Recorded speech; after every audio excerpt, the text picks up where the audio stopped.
Now, the primary understanding of food security for many is the accessibility to basic nutritious food. But the sad reality, according to World Bank, is global food insecurity has increased from 135 million people in 2010 to 345 million people in 82 countries as of June 2022. Wow, that's quite alarming, Juma. Yes. And the pointers to the issue are largely due to climate change and the influence of weather patterns. And in fact, it has been estimated that the global food system is responsible for about a third of greenhouse gas emissions. But bringing it home now to Nigeria, Nigeria has over time felt the effect of climate change, especially across the vegetative regions of our country.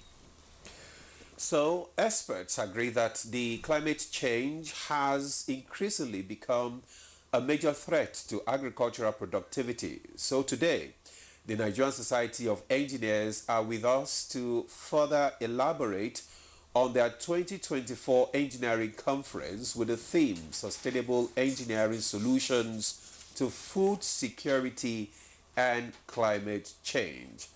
Already we have in the studio the Engineer Margaret Aino Oguntala, who is a fellow Nigerian Society of Engineers, and she is the President, Nigerian Society of Engineers. You are welcome, madam, to the program. Thank you. Welcome. While we still await your colleague, Professor Joshua Olaoye, but let's kickstart the conversation with this.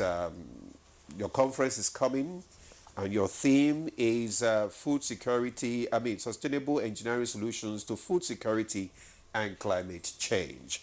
So what are the specific effects of climate change on food security? Well, the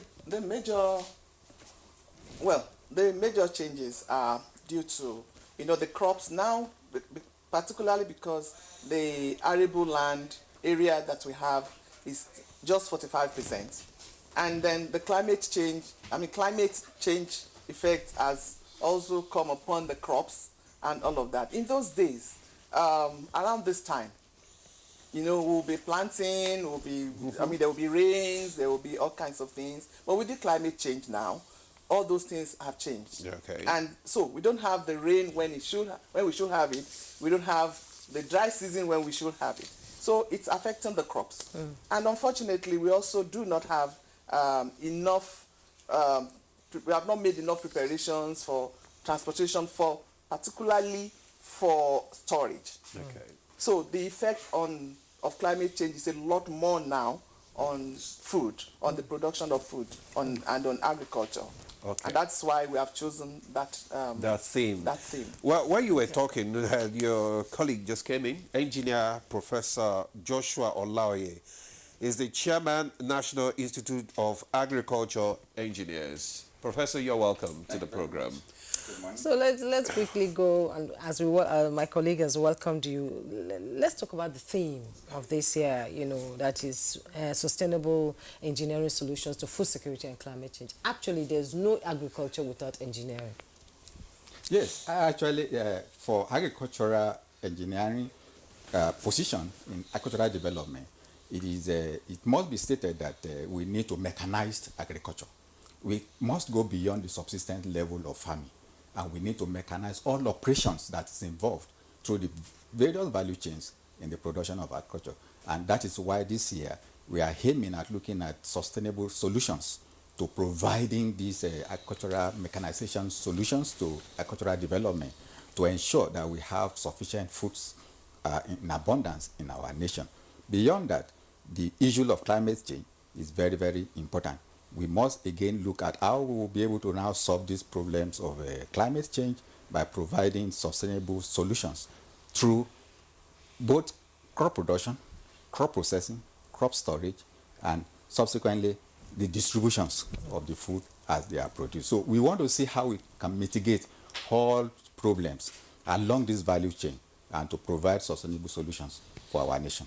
Okay, let me just stay with you. What innovative agricultural practices can Nigeria adopt to ensure sustainable food production? Yeah, it will also interests us to know that the world is turning to regenerative agricultural production. And I want to say that in the past, when our forefathers are really carrying out their farming operation system, these are the methods they were using. But unfortunately, some people came around telling us that we need to move away from such.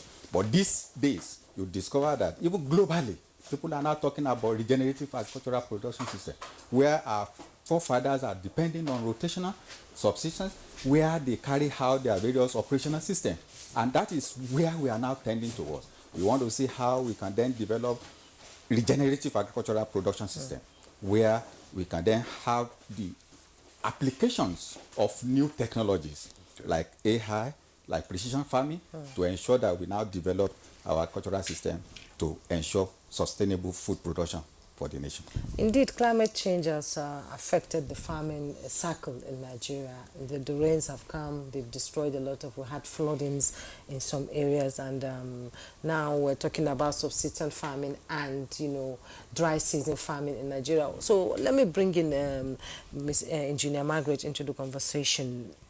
Renewable energy, you know, systems that has been used in other countries like solar, wind, you know, hydro and all that. How are we bringing in these innovations into the farming system here in Nigeria? How are the engineers doing it, you know, to raise awareness, to educate our farmers, to you know, how do I put it, to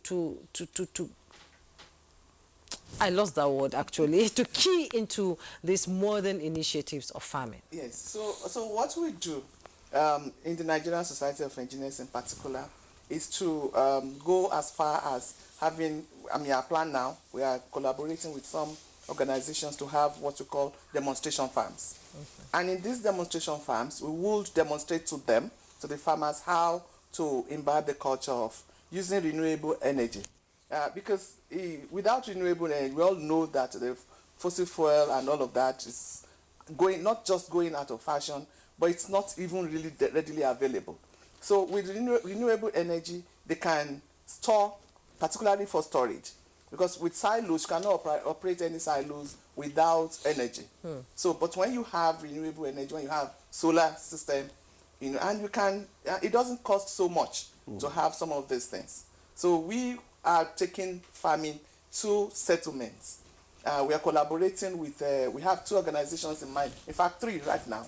Asset Rise Limited, we have the National Agricultural and Land Development Authority.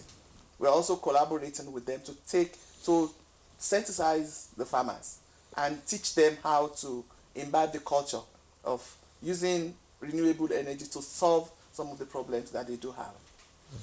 Is there any policy that you think can be implemented to ensure equitable access to nutritious food in this country?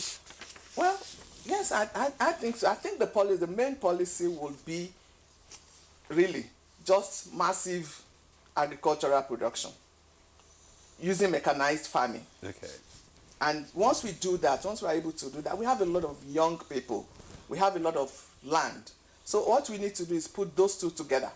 And then with mechanization, and then with renewable energy and all those other new technologies, we will be able to put them together and harness the agricultural resources that we have. And also create jobs, you know, for people. Yes, great jobs, and bring in the younger generation, yes, you know, to love, you know, and engage in farming. Prof, let me come to you. So what necessary steps, you know, should be taken to invest, like you said earlier, in mechanized farming in Nigeria? Yeah, I think it's very important for us to know that if we really want to go into this massive agricultural mechanization, there are steps we need to take as a nation. Talking about the policy that will enhance not just importations of tractor, but that will enhance enabling environment for massive productions of agricultural mechanization equipment that we will use locally. You're talking about irrigation, where Madam President was talking about renewable energy. We must see how we solve this problem of water shortage through provisions of irrigation system. And then in providing this irrigation system, we depend on this renewable energy to provide small irrigation schemes that could be generated through solar energy, renewable energy, to power and supply sufficient moisture to farm the operations. Secondly, we must also ensure that if we must develop capacity for productions of these agricultural machinery locally, not just importing them. We can start by importing tractors. Tractor is not the only thing that is needed to solve the problem of agricultural mechanization.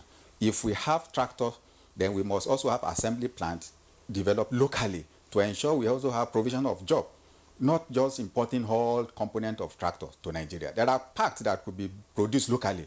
We can then have a way by which we have signed agreement with the manufacturers of this machine and have assembly plant locally available, whereby we assemble all the parts, make it available to meet our specific needs. It's not all forms of agricultural tractor that is needed on our farm. There are specific ones for our different ecological zones that we must provide. And if we have all of this, then there will be a job for our people. There will be opportunity for local engineers too to also develop the other value chains along the processing line. Have you already developed the capacity, the human capacity to do all this? For human capacity, I want to say that we are doing our best as a nation. Recently, we've just had the remodeling of our curriculum for training of Nigerian engineers for most of these areas that we are talking about in terms of capacity development. We are talking about the CCMAS now, and CCMAS is just being developed to ensure that we develop necessary human capacity that will meet our local needs. Okay. It's not the same syllabus you will use.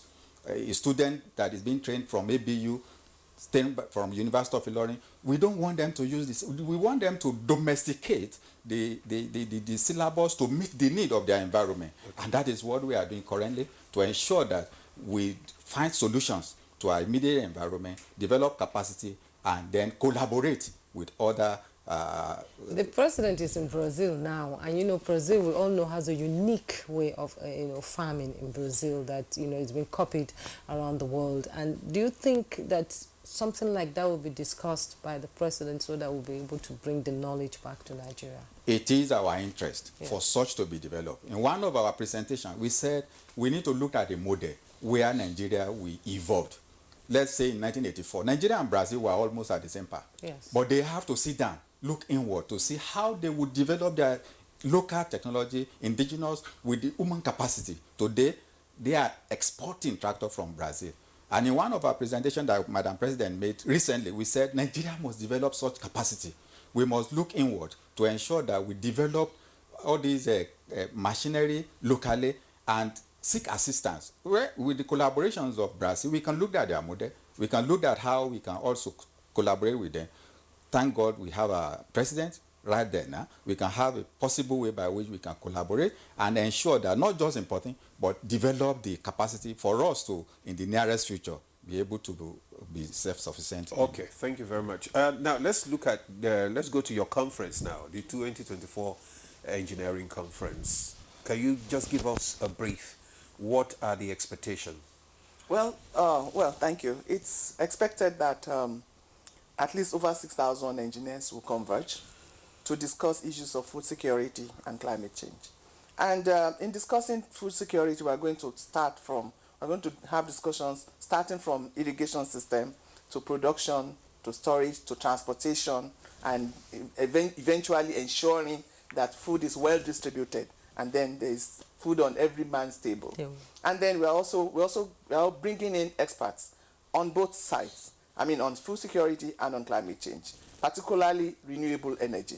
Okay. We have a number of partners and sponsors who have experts in their own organizations that are coming to discuss this matter. So it is expected that at the end of the conference, we'll be able to come up with recommendations on how to mechanize farming, how to produce and design and manufacture farming agricultural equipment, and particularly the Prof has said it, because we need to develop the capacity of our engineers, and particularly the young ones. And recently we had 1 or 2 workshops for young engineers on farming.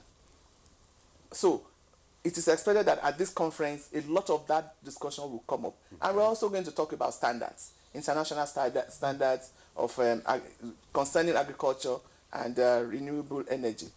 So some of our partners are already on ground. Some of the panelists are already on ground, ready to roll. So I would say that by Thursday, by Friday, we'll be able to come up with recommendations that will enable the government to come up with policies to mitigate food security, insecurity, and then climate change. Are you engaging government in this conference? The Because many times, this is not the first conference. You've had several conferences. This is our second as president. It's my first. It's the first. And there have been several recommendations and all that. So how do you engage governments? Thank you. For that, yes, Yeah. thank you. Thank you for reminding me of that. So for this conference, we have a strategic partner in the Federal Ministry of Agri and Food Security. So they are strategic partners for this conference. And we paid a visit to the Honorable Minister. He's going to give the keynote address. So they are partnering with us to ensure that we have a good conference. And that also means that the take home, the outcomes of the conference will be easily absorbed by the ministry. So the ministry is part of this conference. So that means we have engaged the government. You know, we went to them as soon as we chose the theme. And it aligns perfectly with the ministry, and they are partnering with us on it. So we expect that there will be no problem. Agriculture is not about just food. It's all about, livestock and all that. We have a separate ministry now for livestock. So how are you, what's the synergy between your organization and the subnationals? Because most of the farmlands are in the rural areas. Well, there must be synergy between all the stakeholders along the different subsystems of farming operations. And so recently when we had the Ministry of Livestock is developed, we made move to discuss and to interact with the chairman of the, without engineering of these structures, we need to really put engineering into it. Without engineering them, there may not likely be sustainable development as expected. We must go beyond. So we've interacted with the chairman, and we are saying that engineering component must also be imbibed. And we had discussion going on to see how the engineering unit of the livestock ministry will also be properly integrated right from the onset, so that we'll be able to now ensure that we mechanize all the operations along the value line. And we are ready, and we told them that we are open to provide necessary solutions. Will they be part of the conference? Well, we've invited the ARCN Council and Professor Sabatu will also be on ground to work with us. The Agricultural Research Council of Nigeria, yesterday I had interaction with them. He's sending somebody to represent and to give his word at this conference. National Center for Agricultural Mechanization, NISPRI, they are also being invited to be part of this, and they will be part of our panel discussion where they will tell us even the local technology that they have developed, both at NISPRI, at INCAM, that will meet the needs of Nigeria. And we are looking forward to seeing them and to also have useful interactions with them. Okay, madam. Tell us about the conference venue. When is it starting, the venue, and what impact do you envisage it will have on the stakeholders? Well, the venue of the conference is the Abuja Chamber of Commerce and Industry along the airport road. And it's starting today. The conference starts today, yes, with the collection of materials this morning. And then we have the presidential cocktail later in the evening. The opening ceremony is tomorrow, and that's where we expect all stakeholders to be present, at least from the beginning, and add their voice to the keynote, the first plenary, and all of that. And then it goes on until we have our AGM on Thursday. Okay. So we expect that there will be a lot of useful discussions. Like we have said earlier, we have brought in a lot of people, all the stakeholders, even policymakers, you know, in the industry, to ensure that we have robust discussions around finding sustainable solutions to food security and climate change. So I expect that there will be a lot of opportunity too for collaborations and expansion of networks. Like we're doing now. Yes. Okay, Who should be part of the conference? Yeah. Who are you expecting to be part of the conference? Seriously, we expect everybody to be part of the conference because food security and climate change concern everybody. Yes. But essentially, we have the stakeholders in the oil and gas. We have Total Energies is coming in to discuss what they are doing in the area of renewable energy. We have BUA is coming to talk about food security, what they are doing. So everybody is coming with his own personal experience. So we expect that everybody who is concerned with the development of Nigeria, with building capacity, with solving the problems of Nigeria, and particularly with preferring sustainable solutions, to be there. So what you know, no plan is perfect. Sure. Will there be challenges to implementation of the resolutions reached at the conference? There might be, but like you said, no plan is perfect. But we plan to follow up with, not just come up with the communique and the recommendations. We will follow them line by line and ensure that we do our best in ensuring the implementation of these recommendations. And that's why we started by bringing in the Federal Ministry, which is responsible for everything concerning agricultural production along the value chain of agricultural value chain and climate change. So we expect that we will do a lot of follow-up.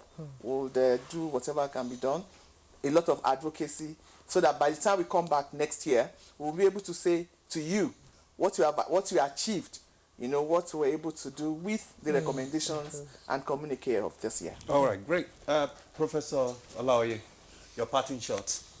Well, we believe that this gathering will give us another opportunity to do it right, to look for possible way by which we can use our indigenous technology, advance them using mechanization to promote and advance agriculture in Nigeria. Okay, Engineer Professor Joshua Olaoye, Chairman, National Institute of Agricultural Engineer. Thank you so much for coming. Thank you very much. Thank you so much for your time. And Engineer Margaret Aino Oguntala, she's a fellow of the National Institute of Engineers, yes.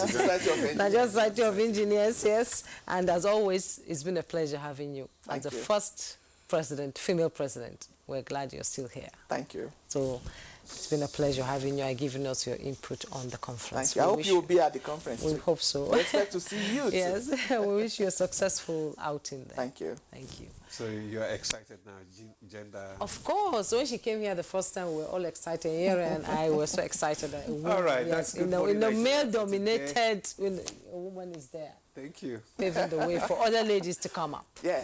Okay, that's Good Morning Nigeria for today. Thanks so much for your time. Join us again tomorrow for another episode of the program. I am Jumai Yasuf. And I am Nadim Alade. Do have a good day.